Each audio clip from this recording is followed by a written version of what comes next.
DNA की सारी story के बाद अब जो न्यूक्लिक एसिड में अगला नंबर आता है वो है आरएनए का। एनसीईआरटी कहता है ना, दो के नाम लेता है न्यूक्लिक एसिड में, डीएनए एंड आरएनए।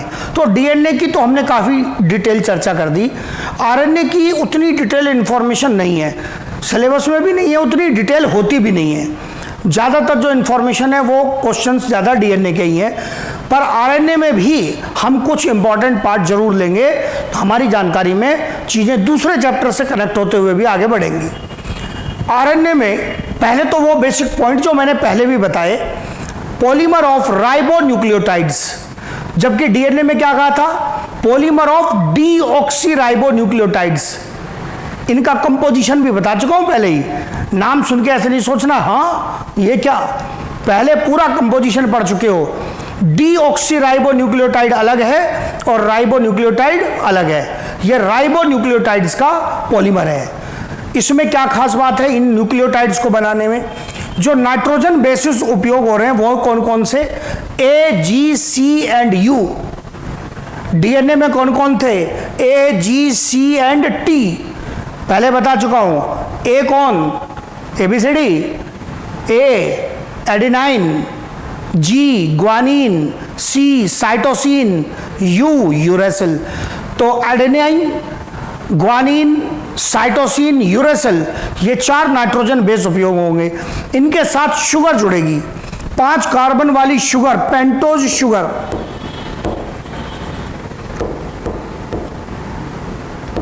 ये शुगर जुड़ेगी, कौन सी शुगर, राइबोज। 2 का डिटेल लिया था हम लोगों ने, राइबोज एंड डीऑक्सीराइबोज। डीएनए में कौन सी शुगर थी, वहां पर डीऑक्सीराइबोज, आरएनए में राइबोज। साथ में फॉस्फेट होगा, पक्का होगा, न्यूक्लियोटाइड बिना फॉस्फेट के बनेगा ही नहीं। मतलब राइबो न्यूक्लियोटाइड बनाने के लिए आपको क्या चाहिए, आपको चाहिए nitrogen base plus ribose sugar plus phosphate. P मतलब किसके लिए, फॉस्फेट के लिए। ऐसे राइबो न्यूक्लियोटाइड्स का पॉलीमर बनेगा। तो और नाइट्रोजन बेस कौन से, A, G, C and U, sugar, ribose, phosphate साथ में जुड़ेगा। और फिर ऐसे बहुत सारे जो न्यूक्लियोटाइड बनेंगे उनका पॉलीमर बनेगा। क्या आरएनए में भी फॉस्फोडाइस्टर बॉन्ड होगा, पक्का होगा।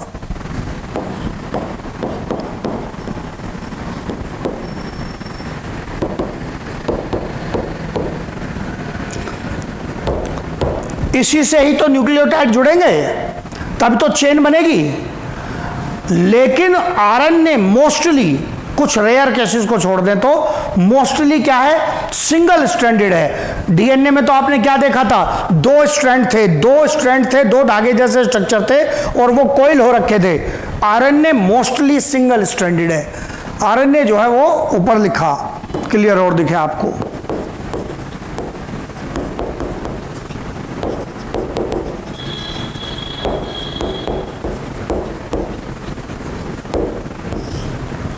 मोस्टली सिंगल स्ट्रैंडेड होता है, एक स्ट्रैंड का बना हुआ मॉलिक्यूल होता है आरएनए का। पॉलीमर तो है पर स्ट्रैंड एक है। अब ये बेसिक पॉइंट पहचान लिए। फिर इसमें एक पॉइंट आया था पहले भी, स्टेबिलिटी का। किसकी स्टेबिलिटी ज्यादा, डीएनए की। किसकी स्टेबिलिटी कम, आरएनए की। आपसे कारण पूछेगा, कारण बताओ। मैंने पहले भी इसका पॉइंट लिया था, यहां आज फिर मेंशन कर देता हूं। ये 2 कारण है, एक तो है यूरेसिल और एक है राइबोज। यूरेसिल की जगह डीएनए में क्या था, थायमीन। राइबोज की जगह डीएनए में क्या था, डीऑक्सीराइबोज। ये जो दोनों कारण हैं ये मिलकर ये आरएनए को कम स्टेबल बनाते हैं।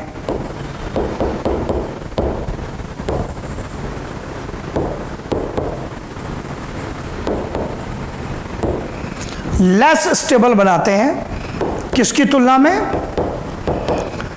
डीएनए की तुलना में ये लेस स्टेबल बनाते हैं इसको।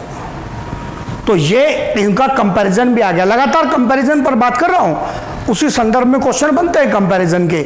तो नाइट्रोजन बेस का कंपैरिजन बता दिया, स्टेबिलिटी बता दी, राइबोज का पहले भी कंपैरिजन बता चुका हूं, स्टेबिलिटी का पॉइंट आज फिर ले लिया।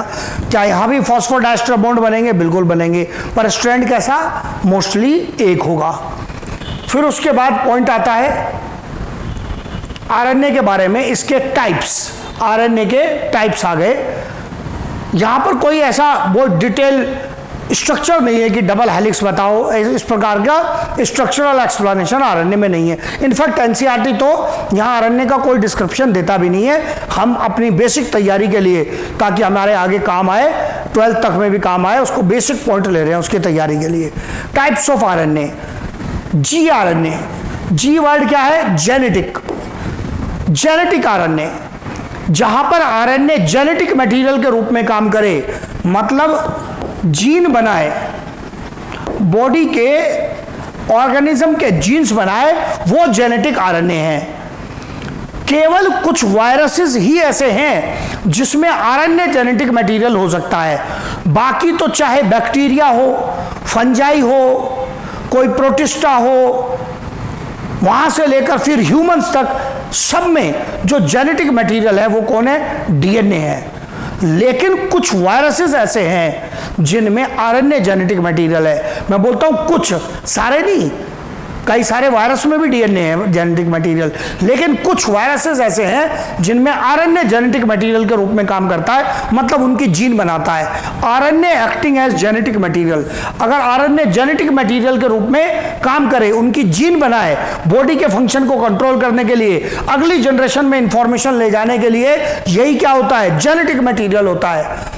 It is present only in some viruses. जो जी आरएनए है, जेनेटिक आरएनए है, ये केवल कुछ वायरसेस की प्रॉपर्टी है। दो common example, TMV and HIV. Tobacco mosaic virus में जो जेनेटिक मटेरियल है वो आरएनए है। एचआईवी खतरनाक virus, human immuno deficiency virus, इसमें भी जो जेनेटिक मटेरियल है वो आरएनए है। दो प्रोमिनेंट एग्जांपल। हमने कहा ना जेनेटिक मटेरियल की बात की, हमारी बॉडी में मैमल्स हो या फिर और दूसरे एम्फीबियंस, रेप्टाइल्स वगैरह, एनिमलिया किंगडम के कोई मेंबर हो, फंजाई हो, प्रोटिस्टा हो, बैक्टीरिया हो, इन सब में जो जेनेटिक मटेरियल है वो डीएनए है। कैसे लिखा है नोट में? एक्सेप्ट सम वायरसेस, मतलब इन कुछ वायरसेस को छोड़ दे तो DNA is the genetic material which stores, मतलब बॉडी में इंफॉर्मेशन को स्टोर करेगा, जीन के अंदर stores genetic information and carries it to next generation, और अगली जनरेशन में भी उसको ले जाने का काम करेगा। पेरेंट्स से चिल्ड्रन में, ऑफस्प्रिंग में जो इंफॉर्मेशन जा रही है वो भी किसके द्वारा जा रही है? Genetic material. और मेजॉरिटी में वो जेनेटिक मटेरियल कौन है? डीएनए है। Except some viruses. ये जीआरएनए का पॉइंट आ गया, जेनेटिक आरएनए का। फिर आ गया एमआरएनए। एमआरएनए नाम क्या? Messenger RNA. नाम से ही क्लियर हो रहा है भाई इसके पास कुछ मैसेज है। काहे का मैसेज है? व्हाट्सएप? नो, इसके पास जो मैसेज है वो मैसेज है प्रोटीन सिंथेसिस का।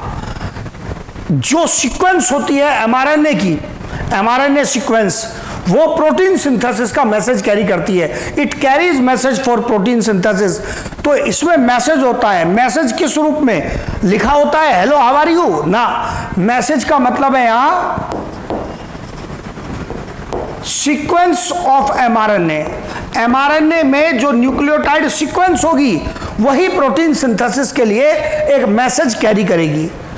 ये मैसेज ये कहां से लेकर आया? डीएनए से लेकर आया। अपने आप पैदा नहीं किया है एमआरएनए ने। ओरिजिनल जीन किसके पास थी? डीएनए के पास। वहां से मैसेज लेकर आया ये प्रोटीन को बनाने के लिए। अब यहां पॉइंट आ गया यूकैरियोट का एक्स्ट्रा, क्योंकि यूकैरियोट में डीएनए तो न्यूक्लियस के अंदर, जबकि आपकी सेल बायोलॉजी की नॉलेज बताएगी प्रोटीन सिंथेसिस कहां पर? साइटोप्लाज्म में। तो भाई डीएनए तो अलग हो गया न्यूक्लियस के अंदर और प्रोटीन सिंथेसिस साइटोप्लाज्म में।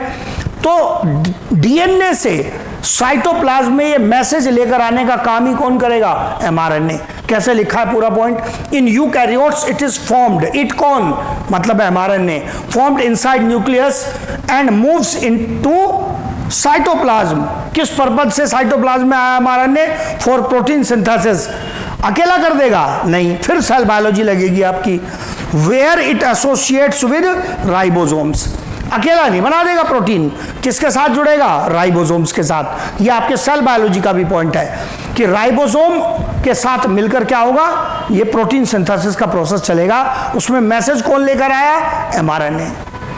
अब ये एक्स्ट्रा पॉइंट कहीं एग्जामिनर का दिमाग घूम जाए कभी तो, मैंने कहा यूकैरियोट में न्यूक्लियस में से mRNA बाहर आया, थोड़ी डिटेल्ड सच्चाई लूं तो अकेला बाहर नहीं आता वो। हाँ, अकेला रहना पसंद नहीं है उसको।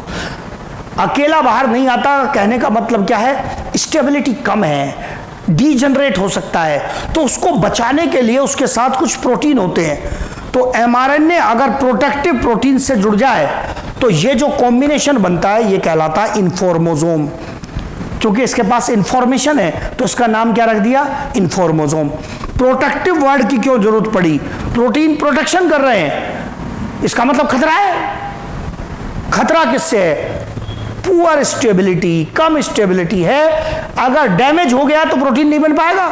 डीएनए ने इसको बनाकर भेजा, जाओ प्रोटीन बनाओ, और रास्ते में ये खुद ही गायब हो गया, काय का प्रोटीन। तो भाई प्रोटेक्शन करके रखना पड़ेगा वो, क्योंकि इंफॉर्मेशन किसके पास है? mRNA के। तो इसको कवर करके रखते हुए कुछ प्रोटीन के आसानी से डैमेज नहीं हो।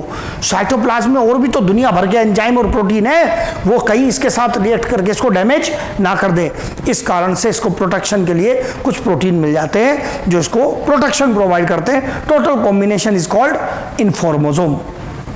तो ये mRNA का यहां पर ये रोल आ गया पूरा। फिर उसके बाद आगे हमने राइबोसोम की बात की थी ना, उससे रिलेटेड आरआरएनए। आरआरएनए मतलब राइबोसोमल आरएनए। तुरंत मीनिंग क्लियर होता है, ये वो आरएनए है जो राइबोसोम्स के अंदर प्रेजेंट है। फिर लगातार सेल बायोलॉजी लगेगी। अच्छा, राइबोसोम के अंदर आरएनए है, पक्का है। राइबोसोम बने होते ही है दो कंपोनेंट के, ये बने हुए होते हैं आरएनए के प्लस प्रोटीन्स के। और जो आरएनए राइबोसोम्स में होता है वही राइबोसोमल आरएनए कहलाता है। इतना सिंपल है। और ये बायोलॉजिकल सिस्टम में सबसे ज्यादा अबंडेंट आरएनए होता है, सबसे ज्यादा पाया जाता है। बहुत सारे राइबोसोम होते हैं हर एक सेल में, तो ये सबसे ज्यादा अबंडेंट आरएनए होता है। अब मैंने कहा ना, बार बार बोला मैंने सेल बायोलॉजी लगेगी, तो उसको थोड़ा सा कनेक्ट किया है कि किस प्रकार के आरएनए, राइबोसोमल आरएनए, क्योंकि क्वेश्चन अगले लेवल का भी आ जाता है। तो उस क्वेश्चन तक पहुंचने के लिए आपकी सेल बायोलॉजी की कनेक्टिविटी चाहिए मुझे। आपने प्रोकैरियोट में पढ़े कौन से राइबोसोम? 70S। यूकैरियोट में पढ़े कौन से राइबोसोम? 80S। आप वही पुराना सवाल फिर करेंगे, सर ये S क्या है? S स्वेडबर्ग यूनिट कहलाती है। S कहलाती है क्या? स्वेडबर्ग यूनिट कहलाती है। स्वेडबर्ग साइंटिस्ट का नाम। यह डिपेंड करती है राइबोसोम के सेडिमेंटेशन पर। लार्ज होगा, भारी होगा, जल्दी सेडिमेंट होगा, तो स्वेडबर्ग यूनिट ज्यादा आएगी। 80S यूकैरियोट के लार्ज राइबोसोम है। प्रोकैरियोट में उससे थोड़े छोटे हैं, क्या? 70S। हर एक राइबोसोम में दो प्रकार की सब यूनिट होती है। एक स्मॉल, साइड से ही दिखेगा, थ्योरी कम लिखी है, आपने सेल बायोलॉजी में पढ़ी है। ये स्मॉल सब यूनिट और ये लार्जर सब यूनिट। प्रोकैरियोट के 70S राइबोसोम में दो सब यूनिट, 50 एंड 30। फिर तुरंत वही सवाल करोगे, सर मैथमेटिक्स की टांग टूट गई, 50 और 30 तो 80 होता है। बायोलॉजी में नहीं होता भाई। हाँ, थोड़ी टेढ़ी है कहानी। 50S और 30S सब यूनिट को अगर जोड़ते हैं तो इनकी कंबाइंड स्वेडबर्ग यूनिट 80 नहीं आती है। सेडिमेंटेशन रेट 80 तक नहीं जाता, उससे कम रह जाता है। तो टोटल जो वैल्यू आती है 70S। और इसी प्रकार से यूकैरियोट के 80S राइबोसोम की दो सब यूनिट, लार्जर सब यूनिट 70S, स्मॉल सब यूनिट 40S। तो ये भी 100 नहीं हो रहा है, 80 रह गया है। तो इसका मतलब ये हुआ कि राइबोसोम, ये यहां पर ये प्रोकैरियोट के राइबोसोम है, पूरा एक राइबोसोम है। ये एक राइबोसोम हो गया, ये पूरा एक राइबोसोम हो गया। तो ये प्रोकैरियोट का राइबोसोम, ये यूकैरियोट का राइबोसोम। क्यों ये कहानी यहां पर ले रहा हूं मैं? इसकी वजह से मेनली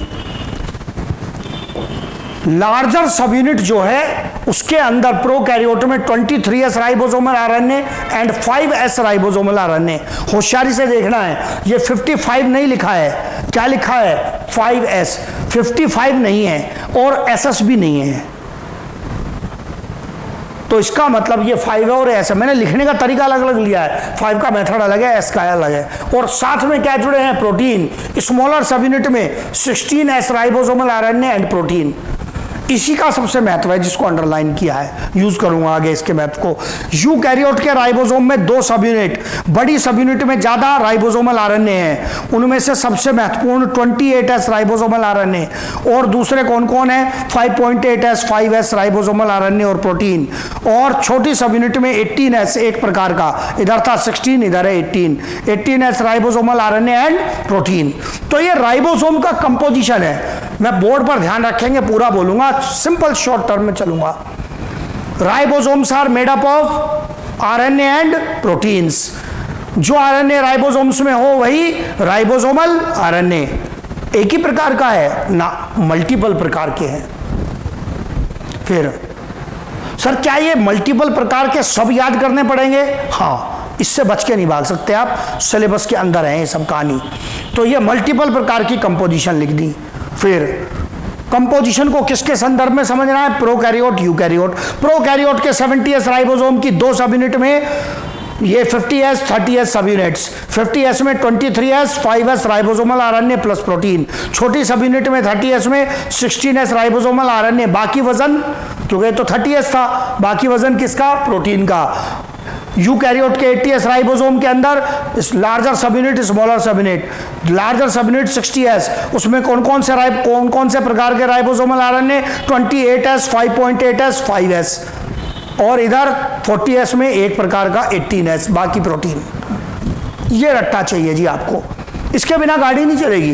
क्योंकि मैं इसके सवाल पर तो तब जाऊंगा ना जब मैं पहले आपको यह समझा लूं कि चाहे प्रोकैरियोट का राइबोसोम हो चाहे यूकैरियोट का राइबोसोम हो, दोनों ही केस में ये 2 मुख्य राइबोसोमल आरएनए प्रेजेंट है बड़े साइज के। प्रोकैरियोट में 23s और यूकैरियोट में 28s। तो ये क्या कर रहे हैं, इस पर क्या सवाल बनता है, ये आ गया। ये जो 23s राइबोसोमल आरएनए था प्रोकैरियोट में और 28s आरएनए यूकैरियोट में, दे एक्ट एज एंजाइम। ये राइबोसोम के अंदर उपस्थित होते हुए, वहां प्रेजेंट होते हुए, they act as enzyme, enzyme के रूप में काम करते हैं। और अगर आरएनए एंजाइम के रूप में काम करे तो ये क्या कहलाता है, ये कहलाता है ribozyme. If RNA acts as enzyme then it is called ribozyme. बहुत इंपॉर्टेंट टर्म है, आगे एंजाइम में भी काम आएगा। RNA acting as enzyme is called ribozyme. क्योंकि नेचर में ज्यादातर जो एंजाइम्स हैं वो प्रोटीन के बने हैं, बहुत कम एंजाइम हैं जो आरएनए के बने हैं, और जो भी आरएनए के बने हुए एंजाइम हैं उनको क्या बोलते हैं, राइबोजाइम। इस एंजाइम का नाम पहले भी लिया है मैंने, पेप्टिडाइल ट्रांसफरेज एंजाइम। काम क्या है इसका, प्रोटीन सिंथेसिस के टाइम पर पेप्टाइड बॉन्ड बनाना। पूरा डिटेल पढ़ा था हम लोगों ने पेप्टाइड बॉन्ड का। तो एमाइनो एसिड्स को जोड़ जोड़कर प्रोटीन बनाने का काम, peptide bond formation during protein synthesis. ये पेप्टाइड बॉन्ड किसके बीच में बनाया जाएगा, एमाइनो एसिड्स के बीच में। ये एमाइनो एसिड्स के बीच में बनाया जाएगा क्या, पेप्टाइड बॉन्ड। तो ये जो पेप्टाइड बॉन्ड का फॉर्मेशन है, और पूरा डिटेल दिया था पेप्टाइड बॉन्ड का आपको कि ये कार्बोक्सिल और NH2 ग्रुप के बीच में बनता है, फुल डिटेल पहले दे चुका हूं। ये काम किसका आ गया, इस एंजाइम का, पेप्टिडाइल ट्रांसफरेज का। ये सब इंफॉर्मेशन आ गई किसके बारे में, ये आरएनए के बारे में इंफॉर्मेशन आ गई आपकी, इसकी कैटेगरी जो है। फिर उसके बाद जो आखिरी टाइप का वो इंफॉर्मेशन राइबोसोमल आरएनए की, आखिरी टाइप का जो आपका केस है आरएनए का वो है transfer RNA, tRNA. Transfer RNA के बहुत छोटे छोटे मॉलिक्यूल होते हैं, ये भी प्रोटीन सिंथेसिस में रोल प्ले करते हैं। आप कहेंगे अरे प्रोटीन सिंथेसिस में बहुत सारे आ रहे हैं, राइबोसोम का भी रोल है, यस, एमआरएनए का भी रोल है, यस, तीसरा आ गया टीआरएनए, इसका भी रोल है, यस। ये क्या करता है, इसका रोल है ये अमाइनो एसिड को लेकर आता है। These RNA molecules are responsible for carrying amino acids. इनका काम है अमाइनो एसिड्स को लेकर आना। कहां लेकर आना, जहां प्रोटीन सिंथेसिस चल रहा है उस स्थान पर लेकर आने की जो जिम्मेदारी है वो टीआरएनए की है। मैंने पहले ही कह दिया कि ये बहुत छोटे मॉलिक्यूल होते हैं, बहुत छोटे मॉलिक्यूल होते हैं। इसलिए यहां मेंशन किया smaller than other forms of RNA. जो भी आपने पीछे 1 2 3 फॉर्म्स पढ़ी हैं, मतलब mRNA, ribosomal RNA, genetic RNA, उन सब से छोटा है ये जो टीआरएनए है। एकदम साधारण पॉइंट। टीआरएनए का ये ट्रांसफर का मतलब किसका ट्रांसफर कर रहा है? अमाइनो एसिड का कर रहा है। ये रोल आ गया इसका। ये चारों टाइप आ गए, अब आरएनए के चारों टाइप आ गए। तो जीआरएनए, जेनेटिक आरएनए, फिर हमने कहा एमआरएनए, फिर राइबोसोमल आरएनए और फिर टीआरएनए। फिर ये एक टर्म दिया है, एक छोटा सा एक पैराग्राफ दिया एनसीईआरटी ने सेकेंडरी मेटाबोलाइट्स का।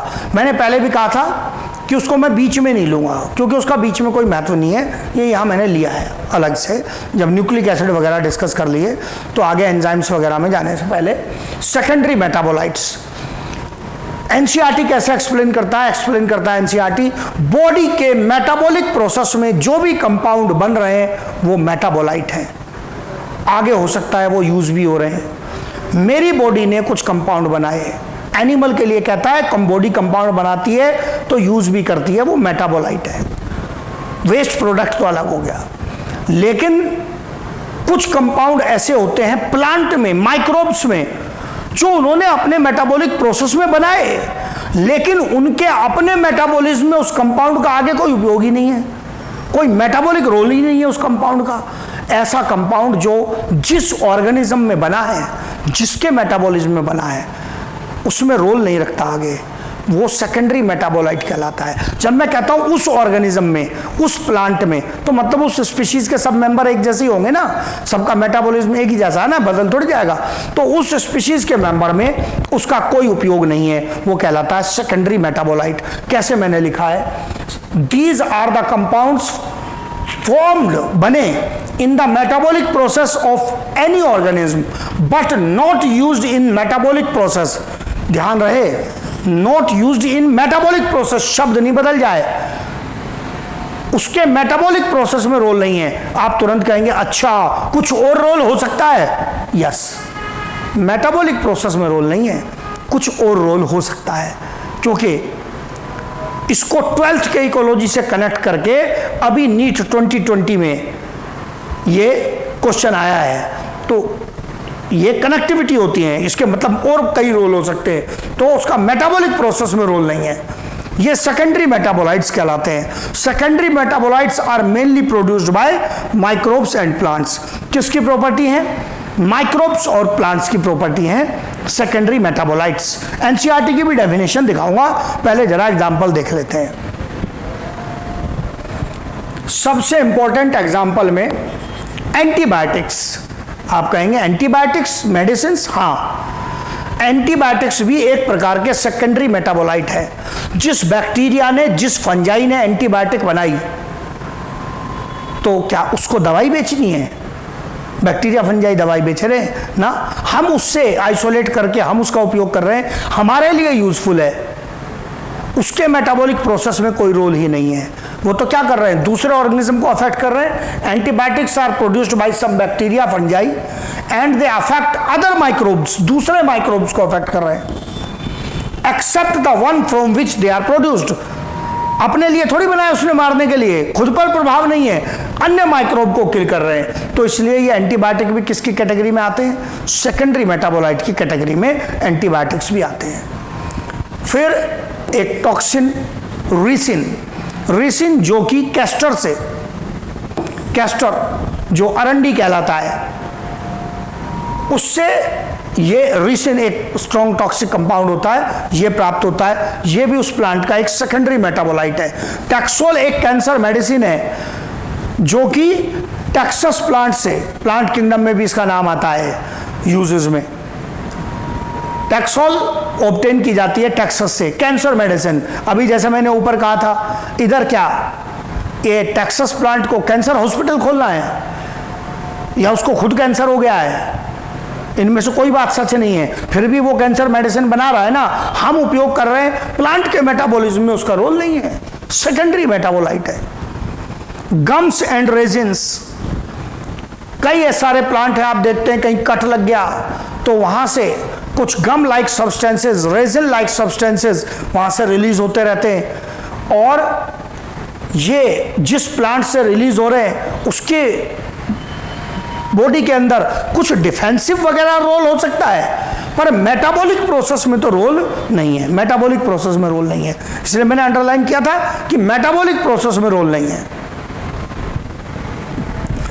फिर एक पॉइंट यहां ये मेंशन किया जो अभी तक आपको पिछले पॉइंट में दिखेगा भी, many secondary metabolites are obtained, purified and used by humans. Antibiotic में भी तो हम यही कर रहे हैं, we are obtaining them from microbes, some other chemicals like Taxol obtained from Texas, they are obtained and purified by humans and used as medicines or drugs। इनका यहाँ पर हम ये इस रूप में उपयोग कर रहे हैं, और भी अलग अलग प्रकार के उपयोग हैं जो आपको एनसीईआरटी के एग्जाम्पल में भी दिखेंगे। ये आ गया, यहाँ पर मैंने एनसीईआरटी का एग्जाम्पल लिया है, ये यहाँ पर एनसीईआरटी के पॉइंट को भी समझेंगे क्या कहता है एनसीईआरटी।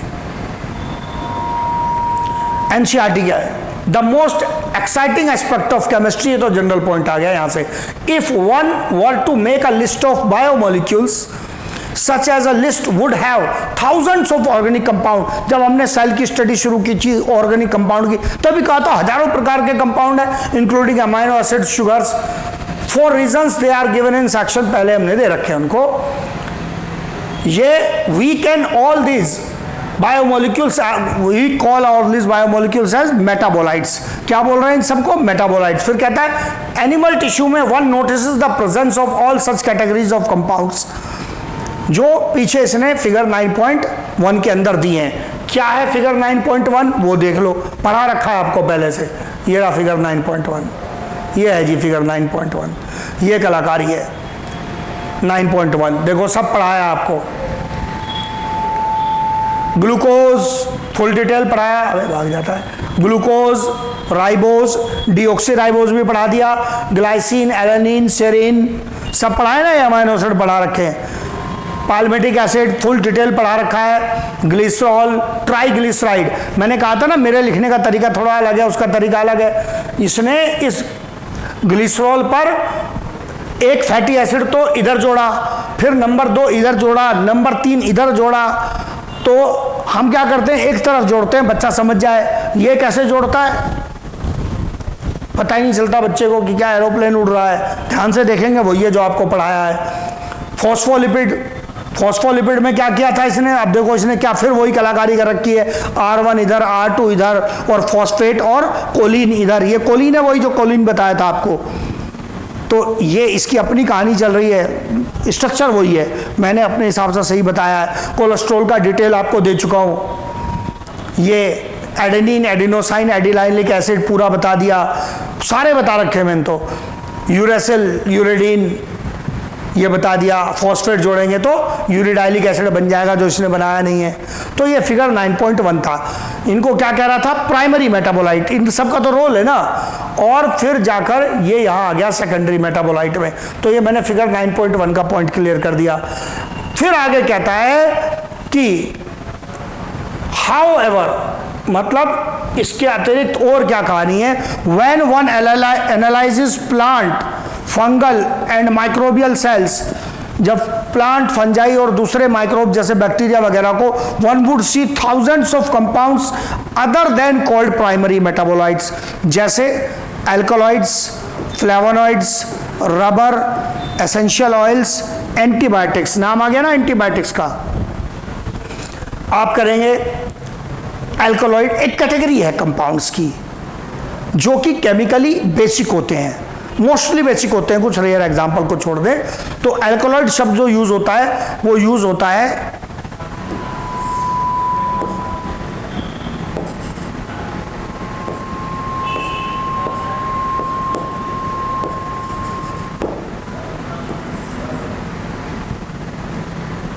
ये ए है, अपने मन से लिखता है यहाँ थोड़ा।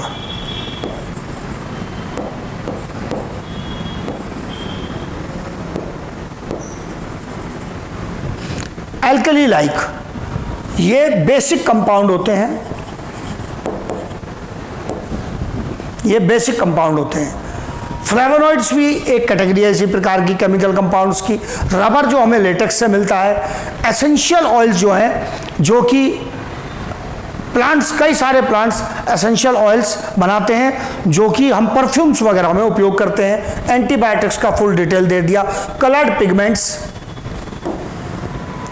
सेंट्स, गम्स की बात मैंने की थी। मसाले, स्पाइसेस वगैरह, पौधे ने मसाले बनाए, उसको पनीर बनाना है ना, मसाले तो हम उपयोग कर रहे हैं। ये सब क्या है? सेकेंडरी मेटाबोलाइट कंपाउंड है, जिनको कहता है टेबल 9.3 में दिए हुए हैं। वाइल प्राइमरी मेटाबोलाइट्स, पहले थ्योरी जान लेंगे, जरा उसको जानूंगा फिर टेबल पे आऊंगा। फिर कहता है while primary metabolites have identifiable functions, primary metabolites के आइडेंटिफिएबल फंक्शंस हैं and play role in normal physiological process. We do not at moment understand the role and functions of secondary metabolite. Secondary metabolite के functions known नहीं है हमारे लिए। किसमें known नहीं है ये पहचानना है। इसके जो functions known नहीं है हमारे लिए, किसमें known नहीं है ये पहचानना है। host में ये कहता है functions of all the secondary metabolites in host organism. host मतलब जिसने बनाए, उसमें वो फंक्शंस हमारे लिए नोन नहीं है। उनमें many of them are useful for humans, पहले ही मैंने कहा ह्यूमन वेलफेयर में। रबर, ड्रग्स, यूजफुल लिख रहा है, ड्रग्स का मतलब यहाँ मेडिसिन है, नशे वाली दवाई की बात नहीं हो रही है। Spices, scents, pigments, some secondary metabolites have ecological importance. In later chapter मतलब 12th में आएगा ये।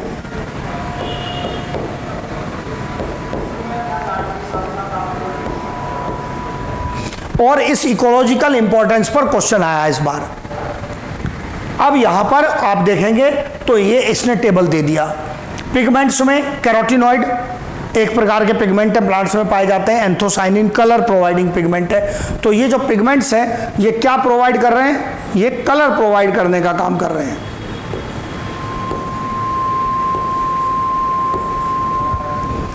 तो कलर जो है मेटाबॉलिक फंक्शन में नहीं आता है, और कोई एडिशनल फंक्शंस हो सकते हैं, कलर मेटाबॉलिक फंक्शन में नहीं आता है।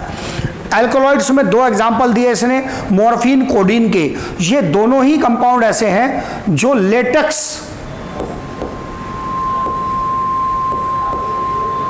से प्राप्त होते हैं। मॉर्फिन के लिए भी प्लांट का जो दूध जैसा मटेरियल होता है लेटेक्स, कोडीन भी एक प्रकार के लेटेक्स से प्राप्त होने वाले एल्कोलॉइड कंपाउंड हैं, जिनके मेडिसिनल यूजेस भी हैं, ये morphine is one of the good pain killer. Terpenoids एक प्रकार के एरोमेटिक कंपाउंड्स हैं। केमिस्ट्री लगेगी थोड़ी सी, इस पर धीरे लिखा जाता है।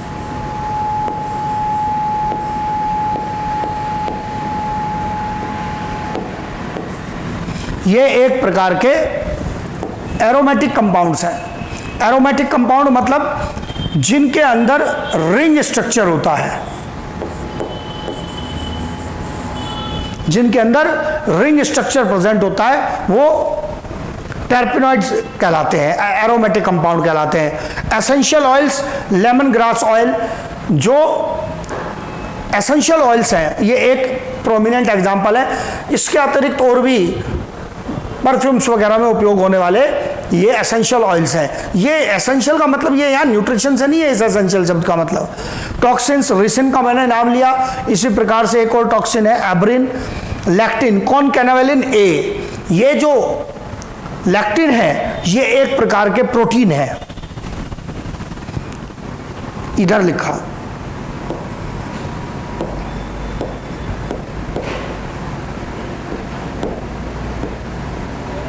ये एक प्रकार के प्रोटीन्स हैं। मेडिसिन्स, ड्रग्स में विनब्लास्टिन, कुर्क्यूमिन। कुर्क्यूमिन तो क्या है? ये हल्दी है।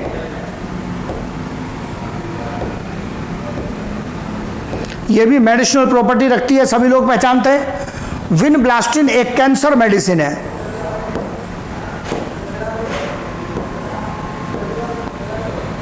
विनब्लास्टिन एक कैंसर मेडिसिन है। रबर सब लोग पहचानते हैं, जो कि रबर प्लांट की लेटेक्स से प्राप्त होती है।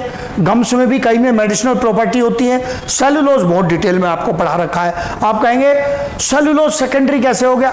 अरे भैया, स्ट्रक्चर बेसिक से बना रहा है पर वो उसके मेटाबॉलिक प्रोसेस में उपयोग नहीं हो रहा। प्लांट खुद थोड़ी सेलुलोज को डाइजेस्ट कर लेता है, आगे हर्बीवोर खाता रहे, वो उसको खुद डाइजेस्ट नहीं कर रहा है। तो ये सब बात आगे किसके बारे में? सेकेंडरी मेटाबोलाइट के बारे में। ये टेबल के जो मुख्य पॉइंट थे वो बता दिए। आगे भी एक दो लाइन है, उसको और एक्सप्लेन करूंगा, उसमें भी मेरे काम की एक दो पॉइंट है। ये मैंने बायो मैक्रोमोलिक्यूल्स के संदर्भ में एक इंपॉर्टेंट पॉइंट है जो एनसीईआरटी देता है। There is one feature common to all these compound. किसकी बात हो रही है? मैक्रोमोलिक्यूल की बात हो रही है। किसकी बात हो रही है? मैक्रोमोलिक्यूल की।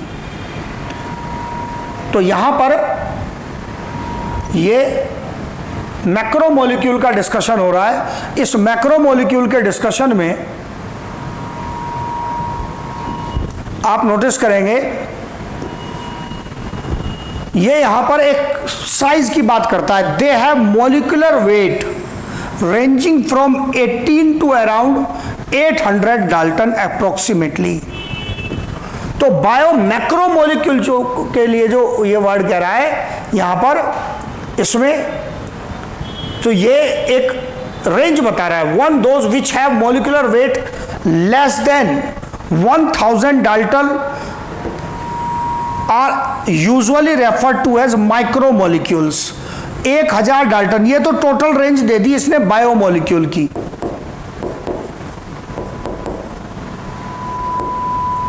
अब उसमें 1000 डाल्टन से कम है तो माइक्रोमोलिक्यूल, और simply biomolecules which those which are found in the acid soluble. ये पूरा डिटेल पहले आपको दे रखा है। वो सब क्या थे? वो यहां पर एसिड इनसोल्यूबल फ्रैक्शन के अंदर ये यहां पर one those which have molecular weight less than 1000 dalton and are usually referred to as micromolecule. और इससे अलग ले पॉइंट में कहता है biomolecules which are found in the acid insoluble, जो घुले नहीं थे वो किस में चले गए थे? वो मैक्रो में चले गए थे। तो ये दो कैटेगरी आ गई यहां पर इस केस में। यहां पर जो हम पॉइंट डिस्कस कर रहे हैं वो ये मैंने पहले यहां पर मेंशन कर दिया है क्योंकि लिखने में बहुत टाइम लेता है, वो धीरे चलता है। क्या पॉइंट है उस पर ध्यान देंगे। एनसीईआरटी कहता है कि 18 से 800 डाल्टन तक की रेंज बायो माइक्रोमोलिक्यूल्स की है, 800 डाल्टन तक माइक्रोमोलिक्यूल। फिर उसके बाद माइक्रो में ही आगे जाकर फिर दोबारा ये यहां पर कह देता है 1000 डाल्टन तक। इसका मतलब 800 तो एक जनरल रेंज है, अगर 1000 तक भी है तब भी माइक्रोमोलिक्यूल की कैटेगरी में ही आ रहा है। फिर अपना पुराना पॉइंट याद करना, ये जो लिपिड्स है, लिपिड्स साइज में तो माइक्रो हैं लेकिन ये पाए गए थे एसिड इनसोल्यूबल फ्रैक्शन में। क्यों पाए गए थे एसिड इनसोल्यूबल फ्रैक्शन में? क्योंकि इनका जो नेचर था वो नॉन पोलर था। तो ये यहां पर कहता है the acid insoluble fraction has only 4 type of organic compounds, protein, nucleic acid, polysaccharide and lipids. अब प्रोटीन ये भी पॉलीमर्स हैं, किसके? अमीनो एसिड के। न्यूक्लिक एसिड पॉलीमर्स हैं, न्यूक्लियोटाइड्स के। पॉलीसैकेराइड पॉलीमर है, शुगर्स के। लिपिड किसी के पॉलीमर नहीं है, मैक्रोमोलिक्यूल भी नहीं है, फिर भी एसिड इनसोल्यूबल फ्रैक्शन में पाए गए थे। क्यों पाए गए थे? मैंने पहले ही कह दिया, इनका नेचर केमिकल नॉन पोलर है इसलिए पाए गए थे। फिर कहता है these classes of compound with the exception of lipid, क्योंकि लिपिड साइज में छोटे हैं, ये तीनों मतलब प्रोटीन, न्यूक्लिक एसिड और पॉलीसैकेराइड, किसको छोड़कर? लिपिड को छोड़कर, have molecular weights in the range of 10,000 dalton and above. तो ये 10,000 डाल्टन एंड अबव किसके लिए है? मैक्रोमोलिक्यूल के लिए है, जबकि माइक्रोमोलिक्यूल 1000 डाल्टन और कम। और यह एक्यूरेट रेंज की बात करें तो लिखता है 18 से 800। लिपिड के बारे में दोबारा से कहता है, लिपिड के बारे में these molecules insoluble fraction with the exception of lipids are polymeric substances. मैंने कहा ना लिपिड को छोड़कर बाकी तीनों पॉलीमेरिक है, protein, nucleic acid, polysaccharide polymeric है। Then why do lipids those molecular weight do not exceed 800 dalton. इसका मतलब लिपिड का मोलिकुलर वेट 800 डाल्टन से ज्यादा नहीं है, फिर भी वो इनसॉल्युबल है। कारण बता रखा है पहले से, क्योंकि उसका केमिकल नेचर कैसा है, नॉन पोलर है। तो क्या पॉइंट यहां से याद करने के लिए आया, बिना देखे चलेंगे। माइक्रोमोलिक्यूल एनसीईआरटी रेंज 18 से 800 डाल्टन, या फिर आगे थ्योरी में लिखते हुए कहता है कि 1000 डाल्टन से नीचे कुछ भी है माइक्रोमोलिक्यूल है, जबकि मैक्रो वाला 10,000 डाल्टन एंड अबव। जो मैक्रोमोलिक्यूल्स है वो पॉलीमेरिक है, वो 3 group, protein, nucleic acid and polysaccharides, जिनका पूरा डिटेल आपको पहले ही बता दिया है। ये कंपाउंड्स की कहानी हमारी यहां पर पूरी हो गई।